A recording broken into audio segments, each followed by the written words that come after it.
are you concerned about the impact of pipelines of Indigenous communities?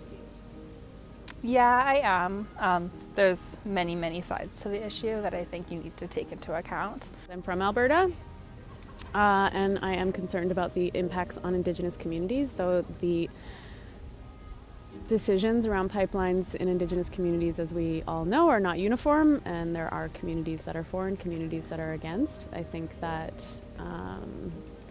free, prior, and informed consent is critical to whether or not pipelines end up going through particular territories. Seeing as it's their land, they should really have the final say in what it's used for.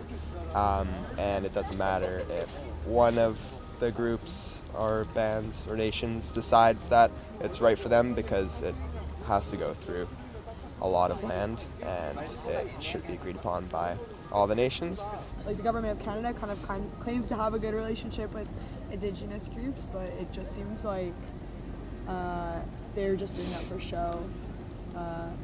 And installing a pipeline now makes absolutely no sense. I mean, Indigenous displacement, for one thing. I don't know why they don't look at America and see the damage that pipelines build. Potentially having more oil spills in a really fragile ecosystem. Super against the pipelines, and I think thinking about the fuels we use in the future is totally related to climate change. Not thrilled that Justin Trudeau bought a pipeline for all of us Canadians, and it's not going to get built. On the other hand, yes, I'm super concerned about the impact economically and socially on Albertans. I have family members who are in the oil industry, and so it's not a clear-cut issue. And in terms of the workers, I think they'll find new jobs. I think the government should be subsidizing renewable energy instead of sending billions towards oil money. I think they accuse people of trying to throw those people out of work, but they're the ones forcing them to have no job when we transition to renewable energy. It's complicated. I don't have a say. I feel like I'm not one of the people who should have a say in it.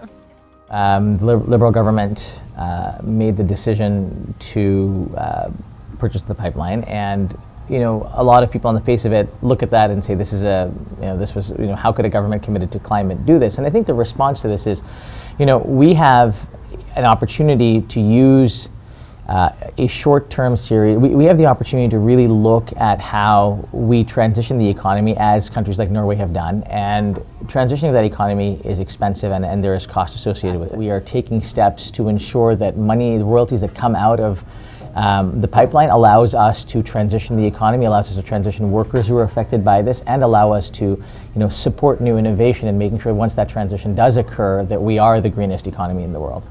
This one's it's so frustrating for me, because when you say nationalize infrastructure, I'm like, yes.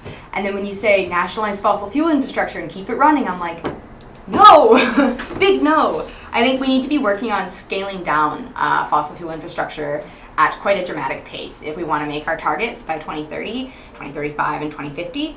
And that's not going to happen if we are expanding existing fossil fuel infrastructure and if we are then scaling up operations. There's absolutely no place for that in a climate crisis. So the Green Party platform is that we don't move forward on the pipeline, that we cancel that project, and we stop subsidizing oil and gas. And we take those subsidies and we start subsidizing and moving forward on our transition to a green economy using reuse or renewable resources.